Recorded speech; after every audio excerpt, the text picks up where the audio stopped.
The Awakening by Kate Chopin, Chapter 21. Some people contended that the reason Mademoiselle Reisz always chose apartments up under the roof was to discourage the approach of beggars, peddlers, and callers. There were plenty of windows in her little front room. They were for the most part dingy, but as they were nearly always open, it did not make so much difference. They often emitted into the room a good deal of smoke and soot, but at the same time, all the light and air that there was came through them. From her windows could be seen the crescent of the river, the masts of the ships, and the big chimneys of the Mississippi steamers.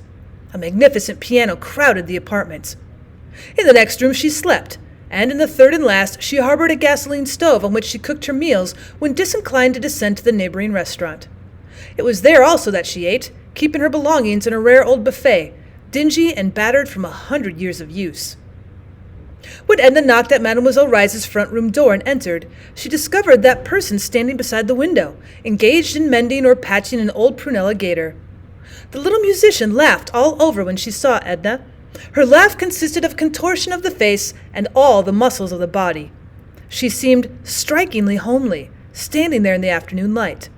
She still wore the shabby lace and the artificial bunch of violets on the side of her head. "You remembered me at last," said Mademoiselle. I had said to myself, bah, she'll never come. "Did you want me to come?" asked Edna with a smile. "I had not thought much about it," answered Mademoiselle. The two had seated themselves on a little bumpy sofa which stood against the wall. "I am glad, however, that you came. I have the water boiling back there and was just about to make some coffee. You will drink a cup with me. And how is La Belle Dame?" "Always handsome, always healthy, always contented." She took Edna's hand between her strong, wiry fingers, holding it loosely without warmth and executing a sort of double theme upon the back and palm. "Yes," she went on, "I sometimes thought she will never come. She promised, as those women in society always do without meaning it. She will not come. For I really don't believe you like me, Mrs. Pontellier." "Well, I don't know whether I like you or not," replied Edna, gazing down at the little woman with a quizzical look. The candor of Mrs. Pontellier's admission greatly pleased Mademoiselle Reisz. She expressed her gratification by repairing forthwith to the region of the gasoline stove and rewarding her guest with the promised cup of coffee. The coffee and the biscuit accompanying it proved very acceptable to Edna, who declined refreshment at Madame Lebrun's and now was beginning to feel hungry. Mademoiselle set the tray which she brought in upon a small table near at hand and seated herself once again on the lumpy sofa. "I have had a letter from your friend," she remarked as she poured a little cream into Edna's cup and handed it to her. "My friend?" "Yes, your friend Robert. He wrote to me from the city of Mexico." "He wrote to you?" repeated Edna in amazement, stirring her coffee absently. "Well, yes, to me. Why not? Now don't stir all the warmth out of your coffee. Drink it. Though the letter might as well have been sent to you. It was nothing but Mrs. Pontellier from beginning to end." "Oh, let me see it," requested the young woman entreatingly. "No. A letter concerns no one but the person who writes it and the one to whom it is written." "Well, haven't you just said it concerned me from beginning to end?" "Well, it was written about you, not to you. 'Have you seen Mrs. Pontellier? How is she looking?' he asks. As Mrs. Pontellier says, or as Mrs. Pontellier once said, 'If Mrs. Pontellier should call upon you, play for her that impromptu of Chopin's, which is my favorite. I heard it here a day or two ago, but not as you play it. I should like to know how it affects her,' and so on, as if he supposed we were constantly in each other's society." "Oh, let me see the letter." "Oh, no." "Have you answered it?" "No." "Let me see the letter." "No," and again no. "Well, then play the impromptu for me." "Well, it's growing late. What time do you have to be home?" "Oh, time doesn't concern me." "Your question seems a little rude. Play the impromptu." "But you've told me nothing of yourself. What are you doing?" "Well, painting," laughed Edna. "I am becoming an artist. Think of it." "Ah, an artist. You have pretensions, madame." "Well, why pretensions? Do you think I could not become an artist?" "I do not know you well enough to say.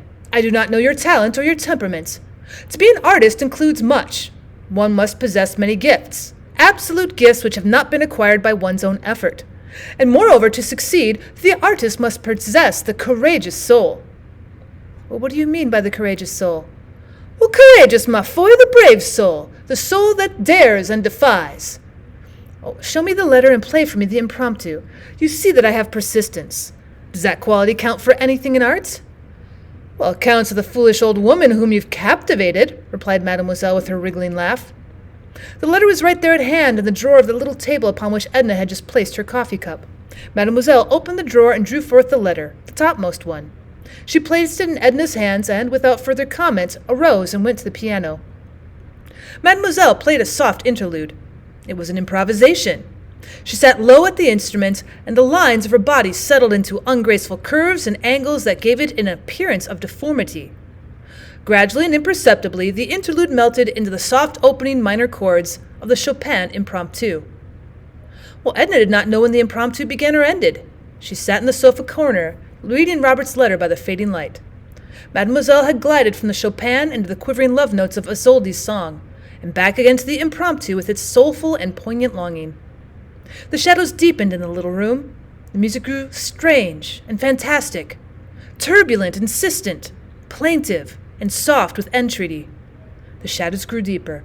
The music filled the room. It floated out upon the night, over the housetops, the crescent of the river, losing itself in the silence of the upper air. Edna was sobbing, just as she'd wept one midnight at Grand Isle when strange new voices awoke in her. She arose in some agitation to take her departure. "May I come again, mademoiselle?" she asked at the threshold. "Well, come whenever you feel like it. But be careful, the stairs and landings are dark. Don't stumble." Mademoiselle re-entered and lit a candle. Robert's letter was on the floor. She stooped and picked it up. It was crumpled and damp with tears. Mademoiselle smoothed the letter out, restored it to the envelope, and replaced it in the table drawer.